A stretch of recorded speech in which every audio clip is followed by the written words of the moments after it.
Hello and welcome back. I'll be making a simple marble stand today.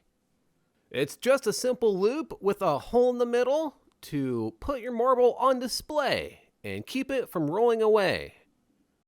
I'm starting off by heating up a large section on this 7mm rod. And once I see a nice even glow, I'll give it a very gentle bend. I'll do this a couple times until I have a full loop.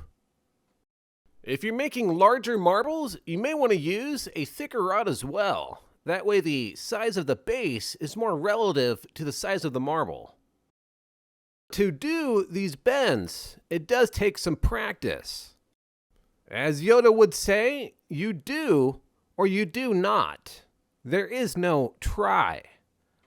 And so if you do the practice, you'll be able to make the bends. It's not about chance. It's not about trying and attempting to fail.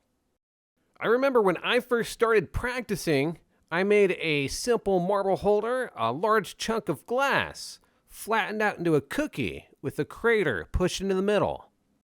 It was kind of ugly, but it worked. It kept the marble from rolling away. I decided to add some more color to it, some lines and some decorations. And of course, what started happening, it was breaking left and right. And so I abandoned that design and haven't made progress with it since, until today. And so the moral of the story is about dedication. When you practice lampworking, you don't always walk away with a finished piece, a little work of art. And you don't want to reflect back on that as a failed day of practice. You still accomplished the practice session. You gained those hours of experience, even if you don't have a trinket to show for it. And so I'm not here to show you what I can do, but show you what you can do with a little bit of experience. But I am interested to see what you can do with a lot of experience. Take these projects, the things I'm showing you, and make them even better.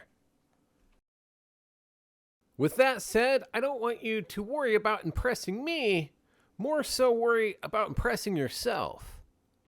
From a certain perspective, that's what creativity is about. Not necessarily making a thing, but how the creative process reshapes the creator, the artist. But now back to the glass ring. In order to shape the inside, I'll use the brass reamer. It's a good idea to use beeswax on this tool to keep it from sticking. To balance the ring's thickness is going to be a little more tricky. You can either remove some glass from the larger areas to help shrink it down, or heat up a wider section, about half the ring or so, and the thicker areas should flow into the thinner ones, and it'll balance itself out. But then if you heat the entire ring to molten, it should begin to shrink down as the walls thicken up. Using the brass reamer will do the opposite and enlarge the ring while thinning the wall thickness. These don't have to be annealed in the kiln in order to survive. You can just cool them on your bench. But I do suggest you anneal anything you're planning to sell, just as a good business practice. And so if I were planning to make a bunch of these, I would let them cool on my desk and then batch anneal them all together in the kiln later. This can help save on electricity.